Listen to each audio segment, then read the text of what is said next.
Pozdravljeni prijatelji.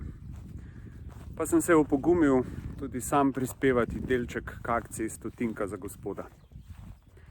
No, ker vsi snemajo, bodi si zgodaj zjutraj ali čez dan, sem se seveda jaz odločil posneti mrak večer, tako da bo cel dan pokrit. No, ta teden družine naša družina preživlja na dveh koncih. Eni smo doma, naša draga Sara pa že tretji teden leži na nevrološki kliniki. Draga, pozdravljamo te in ti pošiljamo topel objem. V teh težkih časih razmišljam o krizi, v kateri smo se znašli. Krizi, ki je ni povzročil virus, ampak ki jo je le razkril. O krizi naše navidezne stabilnosti, občutka nepremagljivosti, o krizi naših odnosov. Zunanji virus je pravzaprav razkril, da že cel čas živimo z virusi negotovosti, strahu, sebičnosti znotraj obzidij, s katerimi smo se obdali. Ti težki dnevi so pravzaprav priložnost.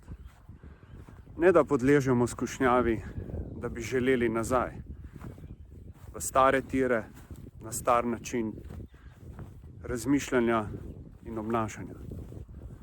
Ampak da se osvobodimo naših kletk, da poletimo naprej, na dobro pot, k izviru, k temelju in bistvu človeka. Kot je že Matej Bor rekel, previharimo viharje, lahko rečemo, predrugačimo drugačnost. Če se nam je taka pandemija zdela nemogoča, imamo še veliko stvari, ki se nam zdijo nemogoče in jih lahko predrugačimo.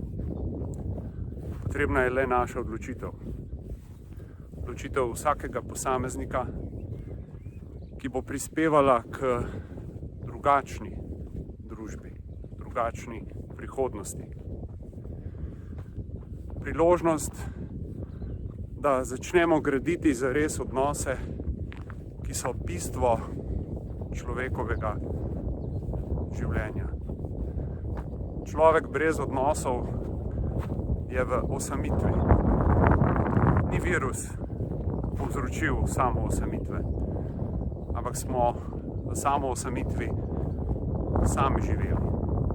V slepi ulici smo se znašli našega vedenja, naših misli in tokrat je priložnost, da predrugačimo, stopimo torej na tisto pot, ki nas bo zares izpolnila, ki nas ne bo puščala prazne in negotove. Na tako pot, ki bo trajala, ki je neminljiva. Imamo priložnost, ni nemogoče in lahko se za to odločimo. Srečno.